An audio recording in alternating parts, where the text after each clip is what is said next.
Chapter 2. A New View of the Kantian Problem, the Book of Hinton, the Space Sense and its Evolution.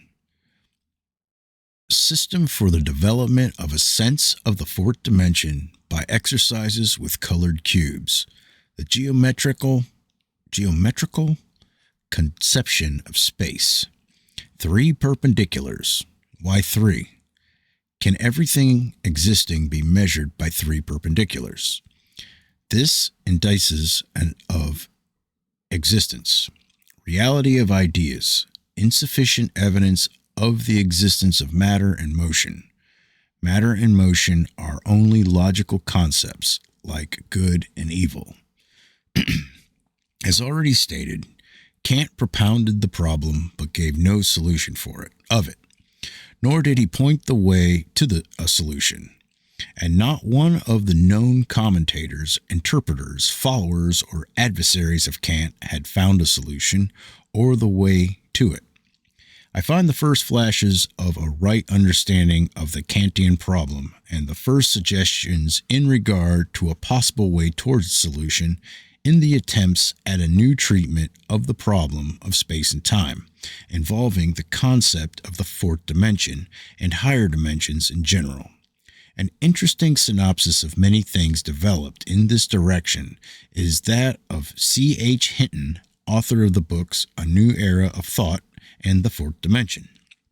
Hinton notes, among other things, that in commenting upon Kantian ideas, only their negative side is usually insisted upon, namely, the fact that we can cognize things in a sensuous way, in terms of space and time only, is regarded as an obstacle, hindering us from seeing what things in themselves really are, preventing the possibility of cognizing them as they are, imposing upon them that which is not inherent in them, shutting them off from us. But says Hinton, if we take Kant's statement simply as it is, not seeing in the spatial conception of hindrance to the right receptivity, that we apprehend things by means of space, then it is equally allowable to consider our space sense not as a negative condition, hindering our perception of the world, but as a positive means by which the mind grasps its experiences, i.e., by which we cognize the world. There is, in so many books in which the subject is treated, a certain air of despondency, as if the space apprehension were a kind of veil which shut us off from nature. But there is no need to adopt this feeling. The first postulate of this book is a full recognition of the fact that it is by means of space that we apprehend what it is. Space is the instrument of the mind. Very often, a statement which seems to be most deep and abstruse and hard to grasp is simply the form into which deep thinkers have thrown a very simple and practical observation. And for the present, let us look on Kant's great doctrine of space from a practical point of view. And it comes to this. It is important to develop the space sense, for it is the means by which we think about real things. Now, according to Kant, Hinton goes on to say, the space sense, or the intuition of space, is the most fundamental power of the mind, but I do not find anywhere a systematic and thoroughgoing education of the space sense. It is left to be organized by accident, yet the special development of the space sense makes us acquainted with the whole series of new conceptions. Fichte, Schelling, Hegel have developed certain tendencies and have written remarkable books, but the true successors of Kant are Gauss and Lobachevsky. For if our intuition of space is the means whereby we apprehend, then it follows that there may be different kinds of intuitions of space. Who can tell what the absolute space intuition is? This intuition of space must be colored, so to speak, by the conditions of psychical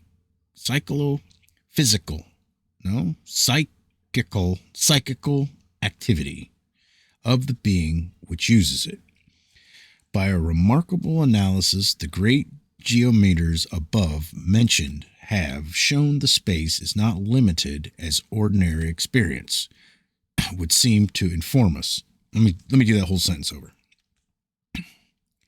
By a remarkable analysis, the great geometers above mentioned have shown that space is not limited as ordinary experience would seem to inform us, but that we are quite capable of conceiving different kinds of space.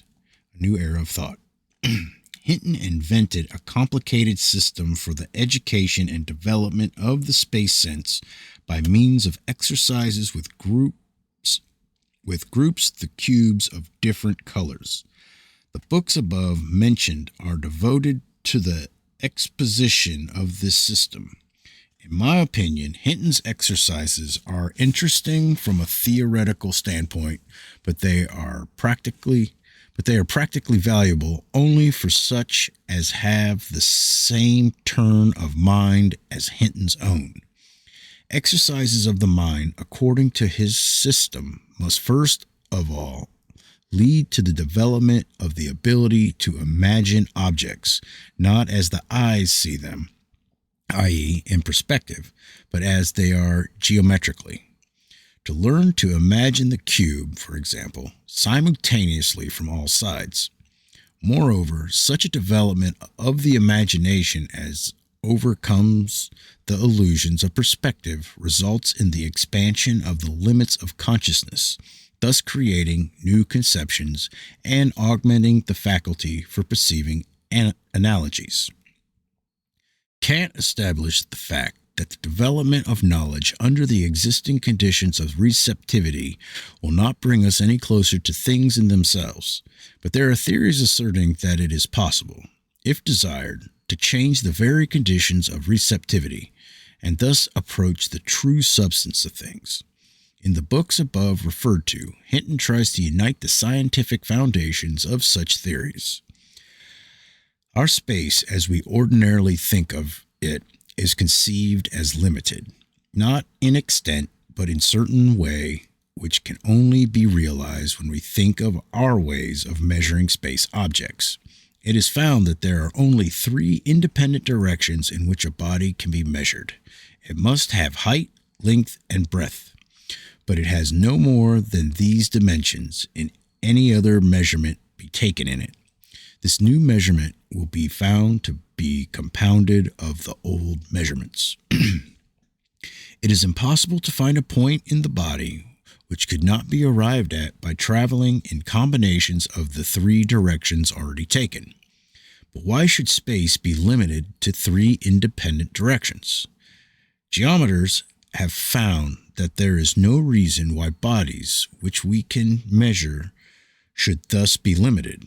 As a matter of fact, all the bodies which that we can measure are thus limited. So we come to this conclusion that the space which we use for conceiving ordinary objects in the world is limited to 3 dimensions.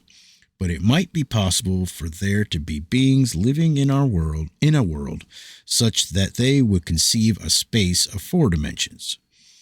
It is possible to say a great deal about space of higher dimensions than our own, as to work out analytically many problems which suggest themselves.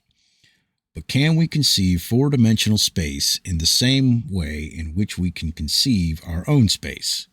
Can we think of a body in 4 dimensions as a unit having properties in the same way as we think of a body having a definite shape in the space with which we are familiar? There is really no more difficulty in conceiving 4-dimensional shapes when we go about it in the right way than in conceiving the idea of solid shapes, nor is there any mystery at all about it. When the faculty to apprehend in 4 dimensions is acquired, or rather when it is brought into consciousness, for it exists in every one imperfect form, a new horizon opens. The mind acquires a development of power, and in this use of ampler space as a mode of thought, a path is opened by using that very truth which, when first stated by Kant, seemed to close the mind within such fast limits. Our perception is a subject to the condition of being in space, but space is not limited as we at first think.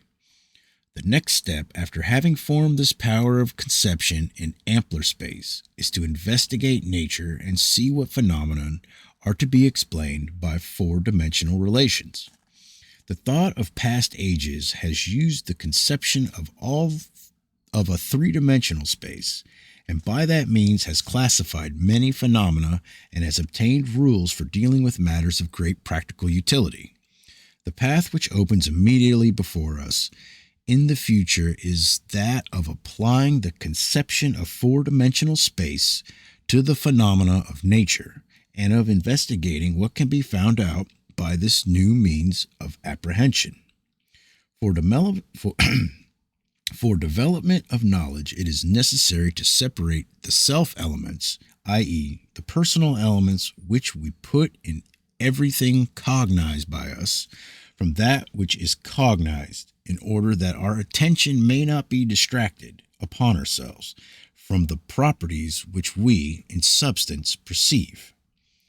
Only by getting rid of the self-elements in our receptivity do we put ourselves in a position in which we can propound sensible questions. Only by getting rid of the notion of a circular motion of the sun around the earth, i.e., around us, self-element, do we prepare our way to study the sun as it really is. But the worst about the self-element is that its presence is never dreamed of till it is got rid of. In order to understand what the self-element in our receptivity means, imagine ourselves to be translated suddenly to another part of the universe, and to find three intelligent beings and to hold conversation with them. If we told them that we came from this world and were to describe the sun to them, saying that it was a bright, hot body which moved around us, they would reply, "You have told us something about the sun, but you have also told us something about yourselves." Therefore, desiring to tell something about the sun, we shall first of all get rid of the self-element which is introduced into our knowledge of the sun by the movement of the earth upon which we are round it. On one of our serious pieces of work will be to get rid of the self-elements in the knowledge of the arrangement of objects. The relations of our universe or our space with regard to the wider universe of the four-dimensional space are altogether undetermined.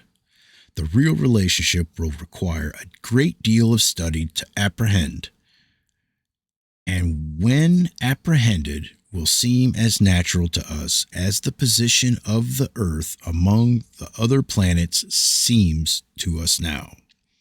I would divide studies of arrangement into two classes, those which create the faculty of arrangement and those which use it and exercise it. Mathematics exercises it, but I do not think it creates it, and unfortunately in mathematics, as it is now often taught, the pupil is launched into a vast system of symbols. The whole use and meaning of symbols, namely, as means to acquire a clear grasp of facts, is lost to him. Of the possible units which will serve for the study of arrangement, I take the cubes, and I have found that whenever I took any other unit I got wrong, puzzled, and lost my way. With the cube, one does not get along very fast, but everything is perfectly obvious and simple and builds up into a whole of which every part is evident. Our work then will be this, a study by means of cubes of the facts of arrangement, and the process of learning will be an active one of actually putting up the cubes. Thus, we will bring our minds into contact with nature. Taking all these things into consideration, we should try to define clearly an understanding of those sides of our receptivity dealt with by Kant. What is space? Taken as an object, that is, perceived by our consciousness, space is for us the form of the universe, or the form of the matter in the universe. Space possesses an infinite extension in all directions, but it can be measured in only 3 directions independent of one another, in length, breadth, and height. These directions we call the dimensions of space, and we say that our space has 3 dimensions. It is 3-dimensional. By independent direction, we mean in this case a line at right angles to another line. Our geometry, or the science of measurement of the earth or matter in space, knows only 3 such lines, which are mutually at right angles to one another and not parallel among themselves. But why 3 only and not 10 or 15? This we do not know. And here is another very significant fact.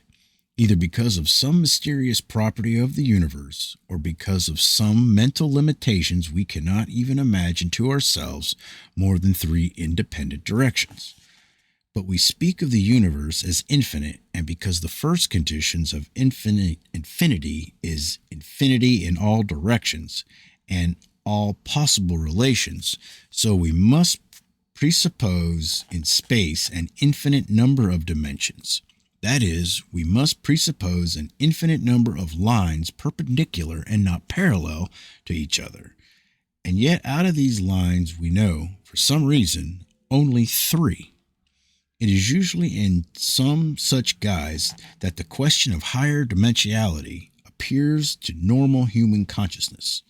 Since we cannot construct more than 3 mutually independent perpendiculars, and if the 3-dimensionality of our space is conditional upon this, we are forced to admit the indubitable fact of the limitedness of our space in relation to geometrical possibilities. Though, of course, if the properties of space are created by some limitation of consciousness, then the limitedness lies in ourselves. No matter what the limitedness depends on, it is a fact that exists. A given point can be the vertex of only 8 independent tetrahedrons.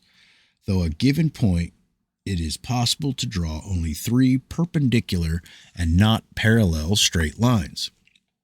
Upon this as a basis, we define the dimensionality of space by the number of lines it is possible to draw in it, which are mutually at right angles one with another. The line upon which there cannot be a perpendicular, that is, another line, constitutes linear or 1-dimensional space. Upon the surface of 2 perpendiculars are possible. This is superficial or 2-dimensional space.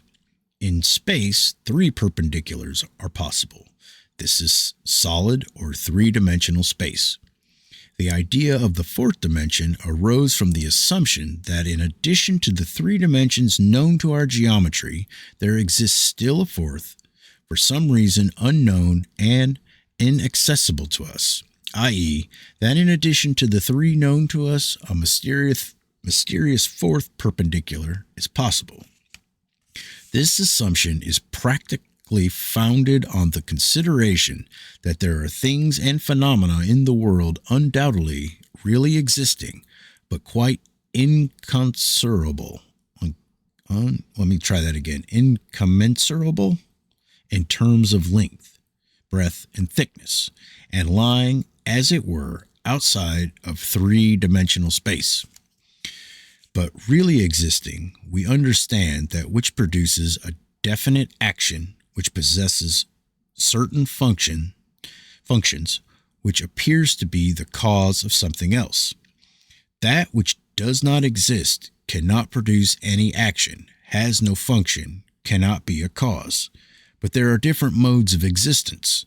There is the physical existence, recognized by certain sorts of actions and functions, and there is metaphysical existence, recognized by its actions and its functions.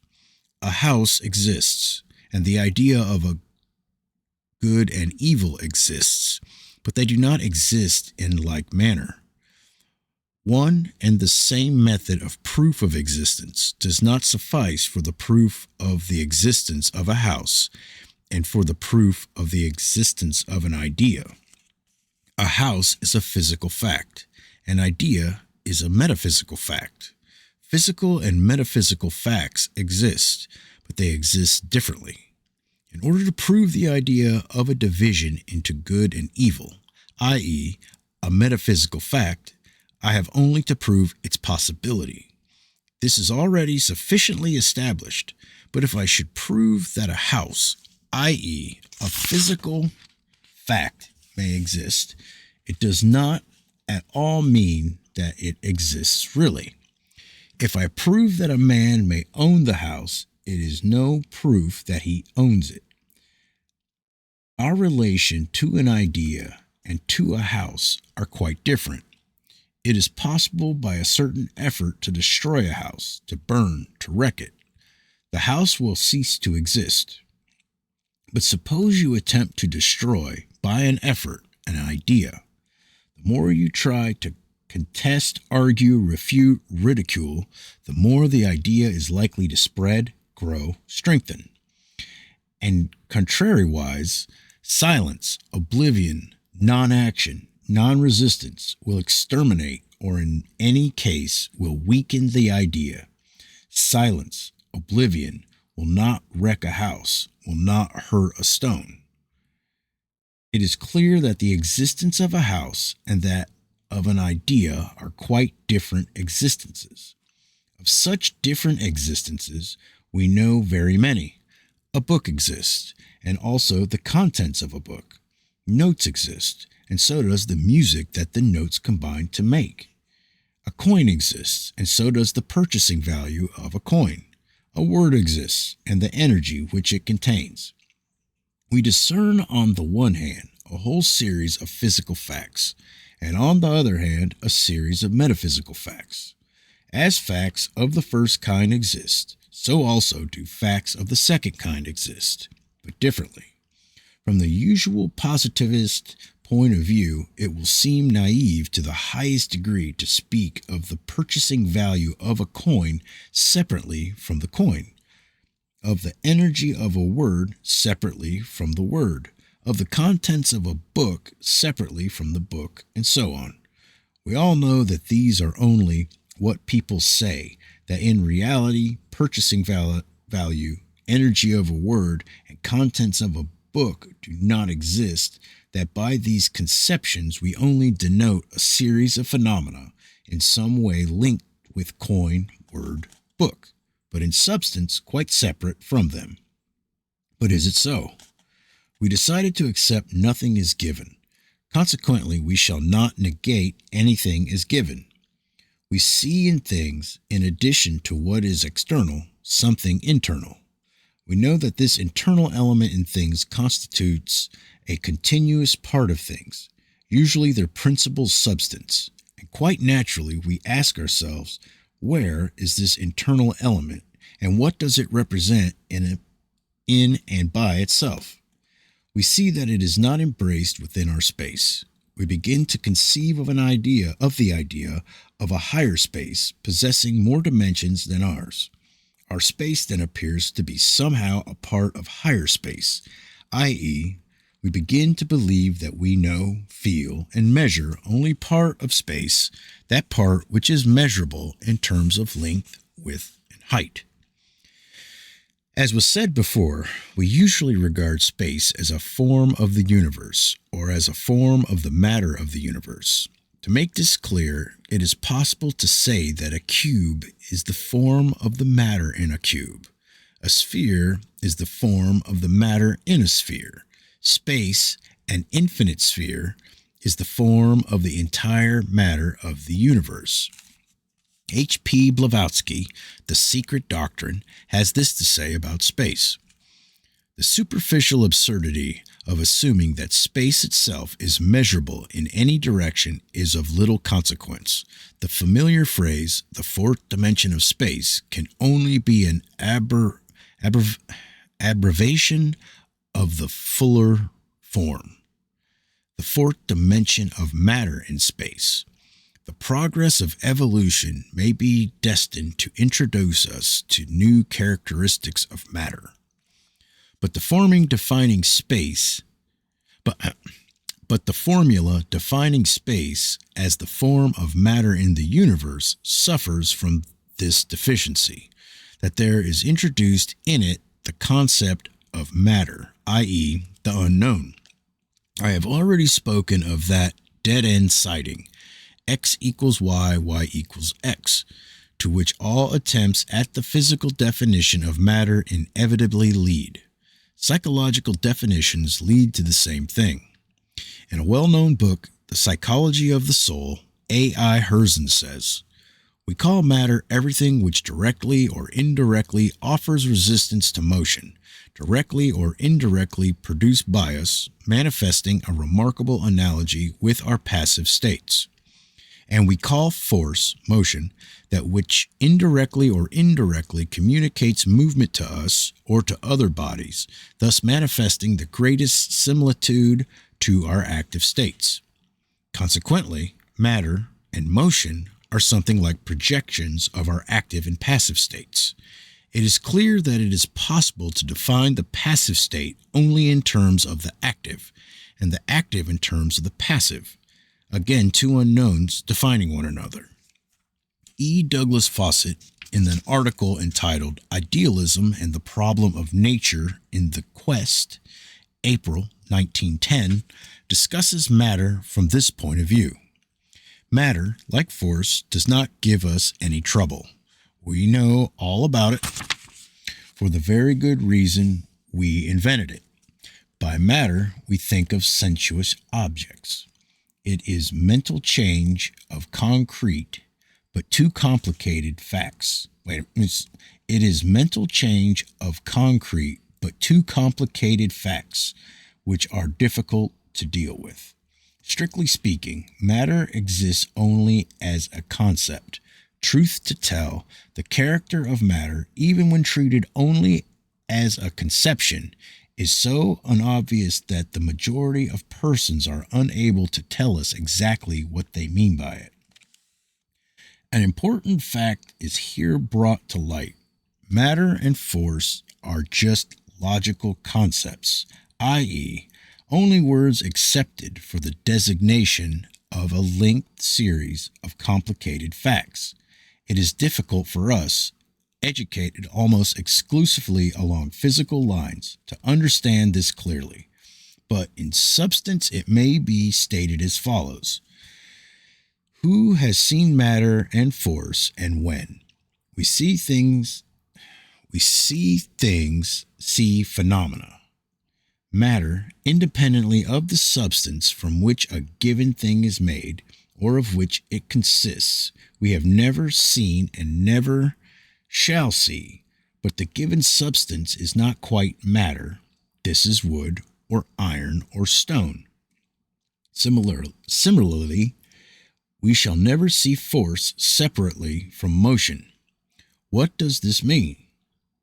It means that matter and force are just abstract conceptions, as value or labor, as the purchasing value of a coin, or the contents of a book. It means that matter is such stuff as dreams are made of. And because we can never touch this stuff and can see it only in dreams, so we can never touch physical matter, nor see, nor hear, nor photograph it separately from the object. We cognize things and phenomena which are bad or good, but we never cognize matter and force separately from things and phenomena. Matter is as much an abstract conception as are truth, good and evil. It is impossible to put matter or any part of matter into a chemical retort or crucible, as it is impossible to sell Egyptian darkness in vials. However, as it is said that Egyptian darkness is sold as a black powder in Athos or elsewhere, therefore perhaps somewhere, by someone, even matter has been seen. In order to discuss questions of this order, a certain preparation is necessary, or a high degree of intuition, but unfortunately it is customary to consider fundamental questions of cosmology very lightly. A man easily admits his incompetency in music, dancing, or higher mathematics, but he always maintains the privilege of having an opinion and being a judge of questions relating to first principles. It is difficult to discuss with such men. For how would you answer a man who looks at you in perplexity, knocks on the table with his finger, and says, "This is matter, I know it, feel"? How can it be an abstract conception? To answer this is as difficult as to answer the man who says, "I see that the sun rises and sets." Returning to the consideration of space, we shall under no circumstances introduce unknown quantities in the definition of it.